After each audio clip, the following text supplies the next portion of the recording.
Air India's pilots are raising serious concerns about escalating fatigue and stress, especially following last month's tragic AI-171 crash that claimed 260 lives. Since the Tata Group takeover, they report intensified pressure from data-driven performance, stricter duty schedules, resulting in reduced rest, perceived pay inequities, and inadequate support for those reporting exhaustion. Now, their urgent warnings spotlight critical safety risks for both the crew and the passengers, prompting an urgent debate on the airline's operational demands. Joining me to unpack this issue this evening are Manisha Singhal, independent journalist, and Sanjay Lazar, CEO of Avialaz Consultants. Thank you so much to both of you. Good evening and welcome, should I say welcome back to NDTV Profit.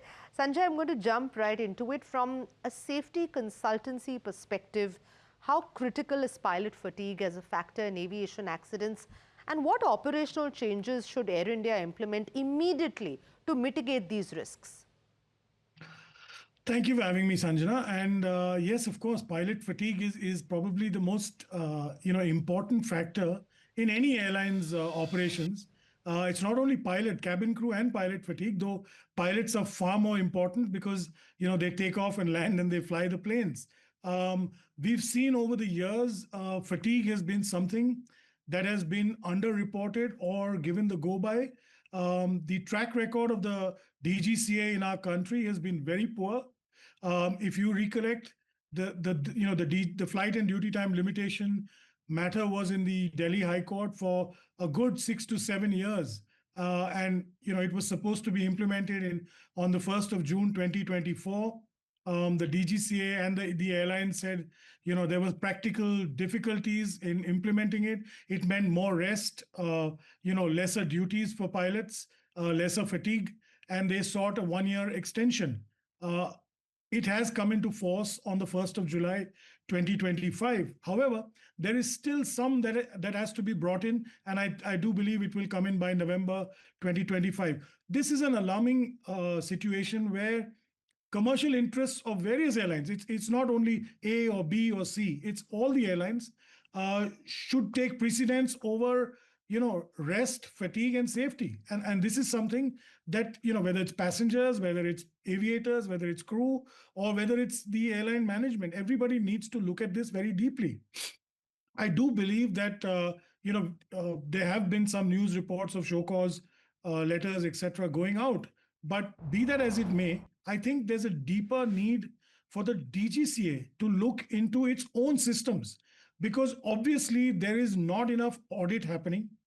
There is not enough policing happening in various airlines, because there are numerous, mistakes that happen. There are numerous violations that happen, and fatigue is one of the biggest factors of any, whether it's an accident, whether it's an incident, whether it's something as a missed aborted takeoff or anything. Pilot stress is real, and pilot fatigue is real. We need to realize that and understand, and this is where our country has to look deep into our mechanism. Our mechanism is broken, according to me. So let's not shoot the messenger. Let's get to the root of the problem. Sanjana. Okay, great perspective. Manisha, you've written about this, and it's also partly the reason why we're having this discussion. Based on your reporting and what you've been finding out, how have the Tata Group's operational changes specifically contributed to the pilots' growing fatigue, and what systemic gaps have you identified in how Air India is actually addressing these safety concerns? We need to remember one thing, that when the Tatas have taken over Air India, it's an amalgamation of 4 different airlines, right? So every airline has a different culture. And the Air India pilots, they come from a legacy where they say that, okay, even if we used to fly 70 hours, we were not that fatigued. As even if we fly 40 hours today, we are that fatigued, because there is a cultural imposition. Now, we must understand also that there is a financial aspect to it, because there are issues where the management is trying to turn the airline. Financially, also, they have to look at how the airline is going to turn profitable. We saw the latest numbers where Air India has over 10,000 crore of losses. And also, Air India is supposed to fend for itself. Now, when I say fend for itself, it means that till the time Mr. Ratan Tata was there, Air India was kind of his baby. Now, after Mr. Tata's passing away, what has happened is that Mr. Noel Tata feels that all the Tata Group companies, they need to be independent financially. So that aspect with the 500 aircraft order, with they are trying to implement all the changes that they're doing in the 5 year period that they want to do. There is a lot of pressure overall on the management, on the pilots, and overall employees. So the recourse to it is basically that they think that they can make the employees work more, uh, sweat them out more, but it's not inequity that they can sweat them out more. So the cultural change is kind of a TCS kind of a corporatization that they want to bring. Now, pilots cannot be obviously, well, as I say, that they do fly machines, but they are not machines, right? The thing also is that everything is on app. So the pilots earlier they used to say that okay, we had a person in ops who would listen to us. Now what has happened is that instead of a person, you have to talk to a tablet. Now they say that the human element is taken out completely. And that is what is something which is very difficult to adjust to. Because how do you really tell somebody that I do not feel fit to fly? I mean, if I'm reporting fatigue and if somebody sits, even, I mean, in offices, we say, okay, I'm not well and I'm not coming in. We are not having the lives and responsibilities of 300 passengers, 200, 180 passengers on our shoulders, right? So, but we can report that, okay, we are not feeling well. But now, if you say that you're not feeling well and somebody sits with a tab and say, okay, these are the parameters. Is this happening? Is that happening? Is this happening? That doesn't really work like that, right? Got it. So they basically feel, yeah, they feel that the human element, world over, airline pilots and dealing with them is going towards more human, not towards less human. Actually, incidentally, that's what we are trying to do in India. So we need to realize that there is a mental aspect to it, apart from a physical aspect of it. And for a pilot to do safe operations, both need to be absolutely fine. Okay.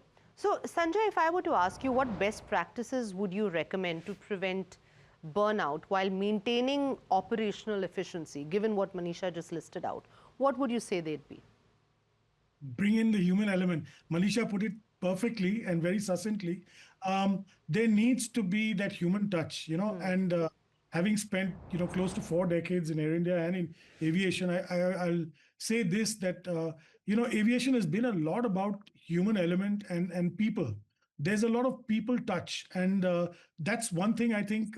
Whether you're pilots or cabin crew, I mean, I do recall one of the minister of state mentioning that more than 100 plus pilots had reported sick in the aftermath of this tragedy, and that's only expected. Let's be clear. That's the human reaction. This was the first Instagrammable tragedy that we've had in aviation in decades. The last two big accidents we had, whether it was Mangalore or Calicut, weren't really Instagram and reels and Facebook. Everybody saw the horror, and it's impacted all of us.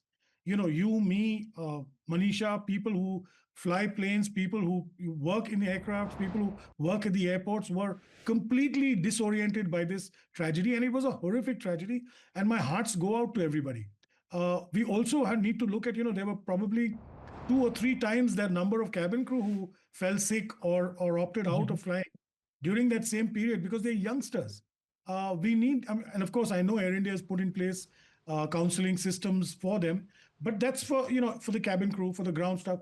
I don't know how many pilots actually can go for that without having a black mark on their record, and that's something that we need to see, that the DGCA needs to bring this into a curriculum. Let's not do something when we find that A or B or C is having nerves or is having a mental shake up. Let it be systemic. Let it be along with your annual refresher. That's another a factor that I believe will be, and of course, let's adhere to flight and duty time limitations. Let the DGCA stop giving these you know excessive amendments and things like that.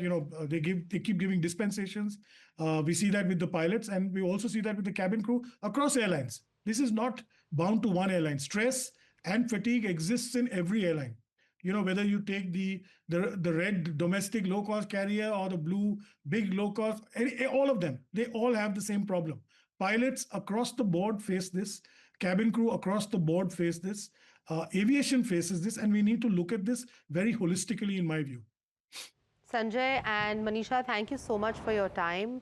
We'll continue tracking this very important and pertinent issue. And Manisha, thank you so much for talking about this and writing about this. I think it was definitely needed and off the air.